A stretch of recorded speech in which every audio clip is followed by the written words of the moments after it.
All right. Well, welcome everyone, and thank you for joining us. I'm Amanda Williams, and with me is Jim Zobel. And General MacArthur was born on this date, January 26th, 1880, in Little Rock, Arkansas.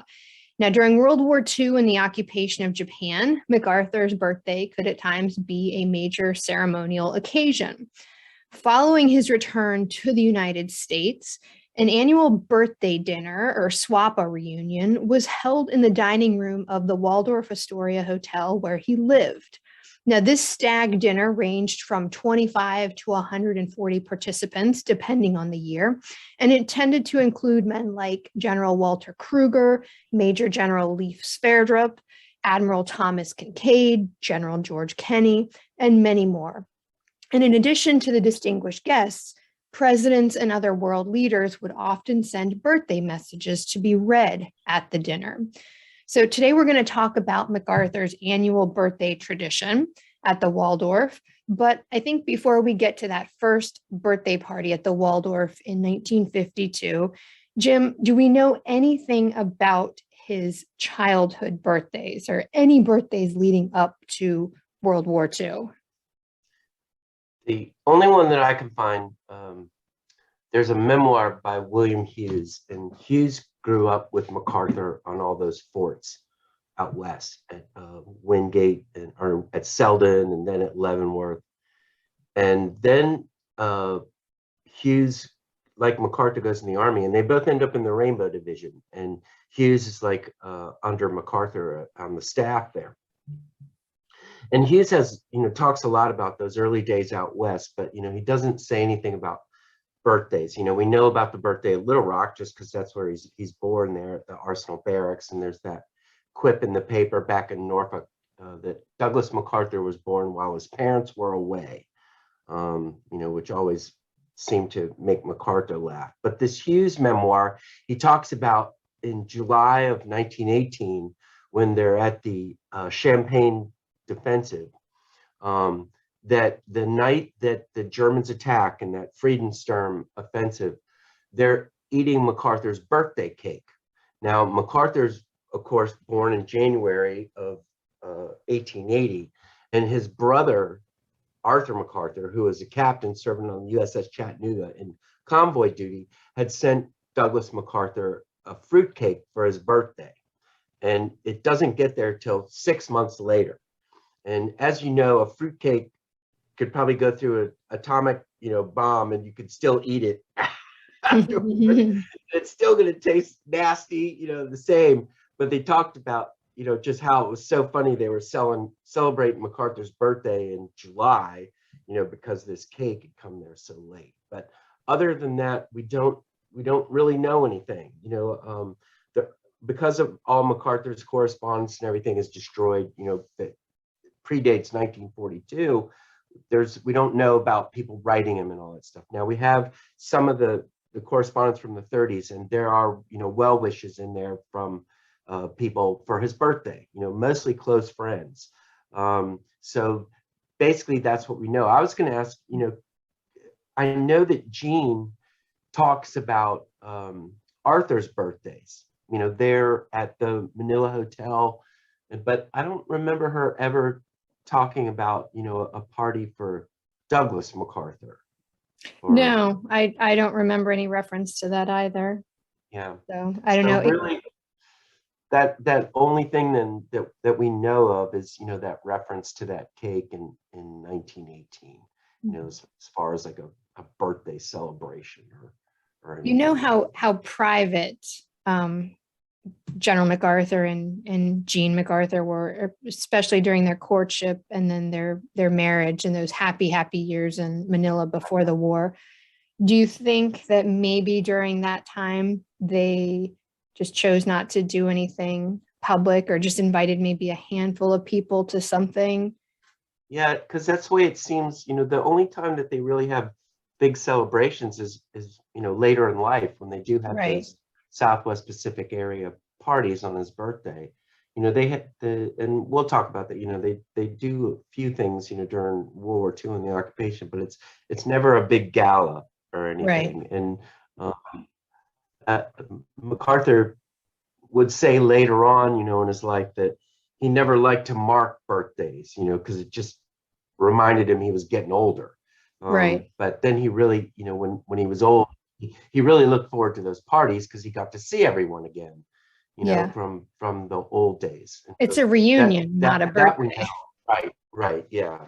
I mean, they celebrate his birthday because he shares it with Walter Krueger, but yeah, there's, from what we know, there's never really a big deal, Yeah. before that. Well, what about in World War II then? I mean, he's going to have 3 birthdays during the course of the war. How are those going to be celebrated?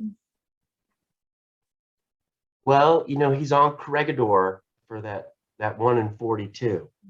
And we don't, whereas, Gene talks about Arthur's birthday party that they have there at the house, on the eastern end of the island on February. They don't say anything about MacArthur, and his office diary doesn't, even note it as being his birthday. He receives, congratulatory messages from like Eisenhower, Marshall, Stimson, Roosevelt, but not really the world acclaim yet, which will come in the other years. 43, he's there in Brisbane. We know that they have a party at headquarters because there's a picture that we have where all these Allied staff are gathered, and they have a cake there. This is right after the big victory at Bunagona Sanananda.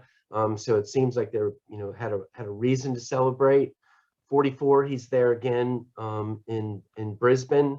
But 45, he's in the Philippines, and that day of his birthday, January 20th, he's at the Mabalacat, which was a Japanese kamikaze base, and his forces had just taken that position. He's sitting there overlooking Clark Field that day, and then he goes back to that Hacienda Luisito, which we talked about in the 1961 return. That was his headquarters there in Tarlac. It was that house he could stay at. But they say that that morning he exchanged best wishes with Krueger, because it was Walter Krueger's birthday as well. Walter Krueger's general commander of the 6th Army, and he shares the same birth. He's a year younger than Douglas MacArthur. And MacArthur in those later years would always say, I get to give you some fatherly advice because I'm so much older than you, Walter Krueger, but it was just that year difference between them. But that, that's the World War II time. The birthdays are, there's, except for that party, we don't know of anything else. Nobody mentions it or anything like that. But 43 on, every birthday is just going to be a mountain of letters.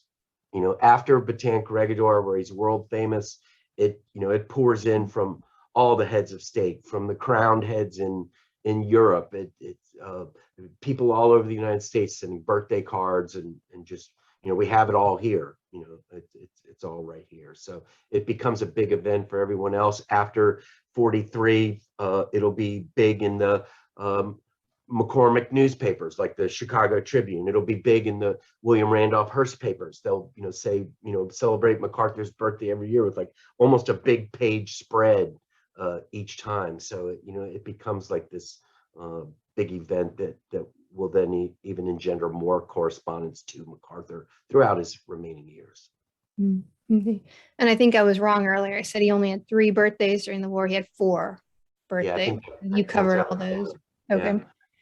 Now, what about during the occupation of Japan? Does victory and kind of relative peace for several years lead to big birthday galas? Does his status as Supreme Commander for the Allied powers lead to really big diplomatic functions and ceremonies related to the birthday? The diplomats will come and give their best wishes, like Gascoigne, the British minister there. He'll come and give birthday greetings from the Queen, things like that. And the Japanese will send their birthday wishes again, but no big parties, nothing. Every morning, they on January 26th of 46, that morning he goes out and reviews the honor guard, all the honor guard that lives there at the embassy. And they're the ones that like guard the compound there, and you know, the staff detail which drives him every day. And he'll go out and that becomes a yearly thing. And that's really the only ceremony they have during that occupation period, is every morning of his birthday he'll go down and review the honor guard. And we have pictures of every year that they do that, you know. But he doesn't, you know, MacArthur would have these big luncheons every day at the embassy. Like they'd go to work, and then people would come there, you know, people that were visiting Japan or what, but he never has one on his birthday. So it's kind of like a, you know, it's a private, you know, and I think it goes back to what you said before. It's really a private thing with the family that really takes place, you know, in these years. But he doesn't take the days off. He'll, you know, he goes to work and works the same, you know, hours that he does any other time. Okay. Now he's fired by President Truman in 1951. He comes back to the United States after more than a decade overseas, and he moves into the Waldorf-Astoria.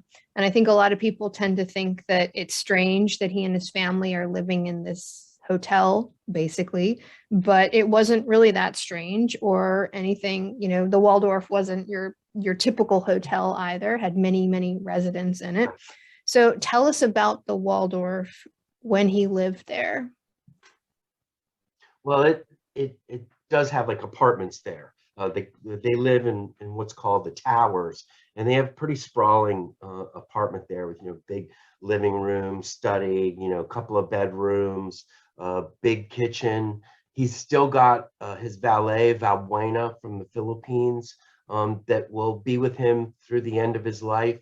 Achu, Lochu, the Chinese ama that took care of Arthur all those years, she'll be living there at the apartment with them. They've got a big porch deck that overlooks like Central Park in New York City. The elevators that go up to that floor, they're heavily secured. So MacArthur doesn't see anybody he doesn't want to see. There's like nobody coming to his door. But yeah, like you said, it's almost like this royalty position there, because Herbert Hoover, the president, lives next door. Cole Porter lives just down the hall, the great, you know, pianist. And then the Duke of Edinburgh and you know, Lady, was it Wallis Simpson, you know, that they live there at the Waldorf-Astoria as well. So these people all have these apartments. Yeah, the print, you know, Edward. Okay, you know, yeah, not the Duke of Edinburgh. Yeah. Okay. Right. Yeah. The Windsors. And right, exactly. And so they there's all these different people there. The Army has a office for them down at on Church Street. There was like an Army dental facility there, and they had he never goes to it, but that's where all his mail goes and everything. And then the Army provides him with the limo that, you know, he can go anywhere in the city, but he pretty much becomes sequestered in that ivory tower. You know, he'll go to ball games and stuff until about 55, but then his health starts, you know, kind of decreasing. But the big thing that he looks forward to is, you know, they start having those birthday party reunions there at the Waldorf, you know, that next year that he gets back. And legally, technically, as a 5-star general, he's not retired. I mean, he's still technically on duty. He's active duty. Yeah. And that's why he gets a lot of those perks. Yes. Yeah. And you know, he's working for Remington Rand. You know, most of the business that is conducted takes place out of his apartment, you know, and he'll travel a lot for them, but you know, it's pretty much just, you know, everything that he seemed to have before is taken care of there at the Waldorf, you know, like in Japan and earlier, you know, he's very much catered to, right, you know, during that time. And he's got, you know, Jean and Arthur living there as well. I think some of my favorite pictures of the Waldorf are of his 5-star flag out front. I guess he got to fly that out front. It's like, here's the American flag. I don't know. Here's the 5-star flag flying outside the Waldorf. Or if they're doing some sort of international event or party, like their fashion event, they'd have other international flags out, but while he's there, it's like he's got his 5-star flag flying from and he's at the front of the Waldorf. Totally surrounded in all those, gifts from Japan and Korea. And a lot of people talked about when they went in there, it was like, all of a sudden you're in this palace, Mhm. wasn't Yeah. like anything else they'd ever been in. So his first birthday at the Waldorf is in 1952, but members of his staff and inner circle had been celebrating his birthday with special dinners back here in the States for many years. What's the story behind all of this, and how does this birthday party get moved to the Waldorf and with him in attendance? Yeah, I think D. Clayton James, the guy's biographer of MacArthur, says that the first picture we have of that group holding a birthday is in '51, and that's when MacArthur's still in Tokyo, right in the middle of the Korean War, and it's all the big wigs, Kenney, his air chief, Kinkaid, his Navy admiral in Southwest Pacific, and Walter Krueger. They're all there in uniform, and this thing is put together by Leif Sverdrup. Sverdrup had been one of the main engineers that built all those airfields in New Guinea. He was like the guy who would scout out the area and get these things built. When he came back to the United States as a major general, he still had command, but he started this Sverdrup engineering business. And so he's a pretty rich guy. And he gets all these people together and they meet at the Carlton House was a place in Washington, D.C., and they would go there and have the dinner there every year, and people would come gather, all those people from the Southwest Pacific area. When MacArthur comes back, he's living at the Waldorf. It's easiest for him to have it there at the Waldorf, to have these parties, because they've been having them on his birthday, which, like we talked about, was also Walter Krueger's birthday. And so January of 1952 is the first time they're going to have it there. There's a bunch of different dining rooms in the Waldorf, and this one's a very small one that they give them that first time. But you'll see, like in about 1958, I think, was the last time they had it in a small room, and there was like over about 140 people there, and they're like totally crammed in this very small room. That was the first year they had like the Army Glee Club, and so after that, they'll get this big grand dining room that the Waldorf has. But that first one in '52, MacArthur shows up and he's wearing his uniform, and most everybody else wears their uniform. But the next year, it's funny because we have all these recordings of all the different birthdays, and that year MacArthur's in a tuxedo. And a lot of the other guys, most all the other guys are in tuxedos. And the only guy that will wear his uniform every single year is Leif Sverdrup. And so when MacArthur speaks, he tells this joke about, how they're all getting really fat, and, that it's a lot. They were really glad that Sverdrup had relaxed the rules so they could wear tuxedos. A lot of people will still show up in their uniform, but MacArthur won't after that. So that first big one, we don't have a recording of. We know that, all the, the big crowd were there. You've got a lot of, lieutenants and majors and colonels that will show up at these things. And, once MacArthur starts coming, then everybody wants to be there. And so after '52, they really do become these big giant events. So what's the typical schedule for the party? What's it like? Who's doing most of the organizing? You said Sverdrup is very kind of instrumental, but who's coming and what's it like? Well, they do these giant mailings. We have all those that are mailed out about November. They start figuring out who's going to be there, what they're going to need. But as well as the people from Southwest Pacific area, secretaries of the Army will come. The chiefs of staff of the Navy, of the Army, of the Air Force. Tommy White of the Air Force will show up like 59 through 64. He had been in the chief of staff of 13th Air Force under MacArthur in Southwest Pacific area. George Decker, who became chief of staff in the 50s and early 60s, he had been chief of staff to Krueger in 6th Army.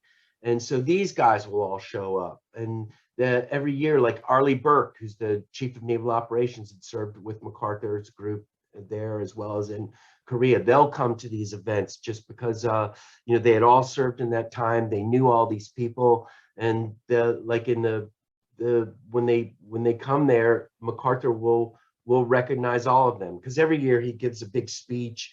I think only 58 he doesn't. 55 is when MacArthur goes out to Los Angeles for the dedication of the MacArthur Park there in Los Angeles. That's when he gives the abolition of war speech. But when he comes back, Krueger, Kenney, and Kinkaid will be at his apartment in February, to say, we got to do this thing again next year. So it becomes almost bigger and bigger every year. And you'll have Herbert Hoover that shows up, and these guys will all give MacArthur, big gifts, and from former time, during his career, things that pop up. So it's really an event. They'll start getting the glee clubs there from the Army, and they'll have the West Point and the singing sergeants of the Air Force, and they'll have the sea chanters from the Navy, and they just really become very, very grand affairs. Can you share any anecdotes from any of the different parties? Well, MacArthur was very adamant that this was a party, for the reunion, but it was for Krueger as well. And MacArthur just lumps praise on Krueger nonstop at all these events, modest and restrained in victory. And then he'll say, like, I never knew him in defeat, because they had, he had no defeats while he was there in the Southwest Pacific area. And Krueger will come back in '61 and say that, they might have done the work like MacArthur said, but MacArthur was what they needed. You had to have that leader that could stare into the dark abyss and be able to say, we're going to do this, and then stick with it. And then when everybody else is freaking out, losing their minds, you got to still have that guy who's like, nope, don't worry about it. Everything's going to be okay. And that's the way MacArthur and Krueger looked at each other. George Kenney will speak every year. They always make fun of him being a microphone hound. He had, been the 5th Air Force commander in the Southwest Pacific area, but he'll say MacArthur is the greatest captain of all time. Krueger will say he's, probably the greatest American of all time. All these guys will get up there, and MacArthur will say, it wasn't me. I was just the symbol. It was all you. You did all the work.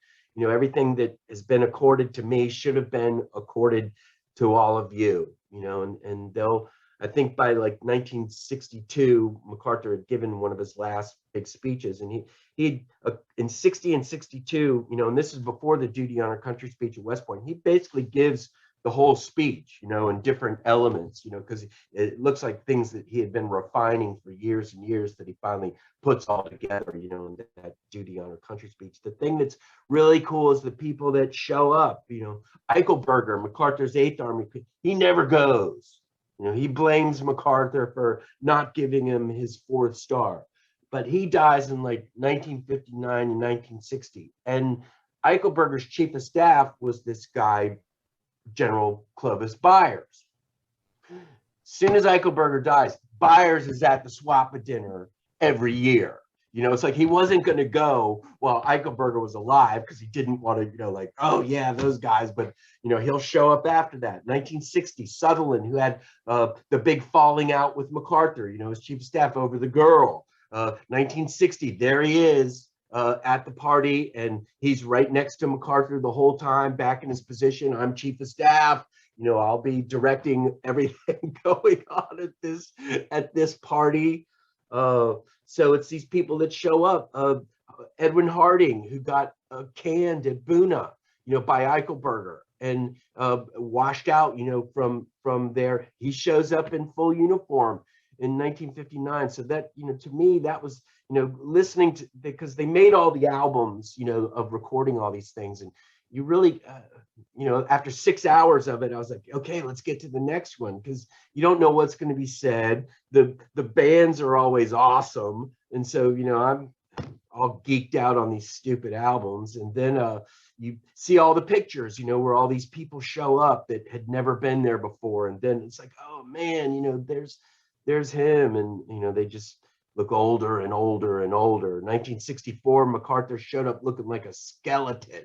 You know, he was just jaundiced and really in bad health. And that, you know, that was just a couple of months before he died, you know, and everybody recognized it.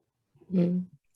Now, the attendees are mostly SWPA guys, with some exceptions like President Hoover, but any international guests? I mean, are there any Filipinos coming or any? Carlos Romulo, you know, was the Philippine ambassador to the UN. He had been a brigadier general under MacArthur. He was Filipino, big newspaper guy, but he comes in, and I think it was 61. He's there, but other than that, you know, I don't see anybody other than like SWPA or big military guys. The only civilian that ever comes there is Hoover, and that was MacArthur's 80th birthday, and I think that they were all looking at that time as, you know, this might be closing out soon. MacArthur had 4 more years, but that was the big one. I think was 60. You know, when they had this, and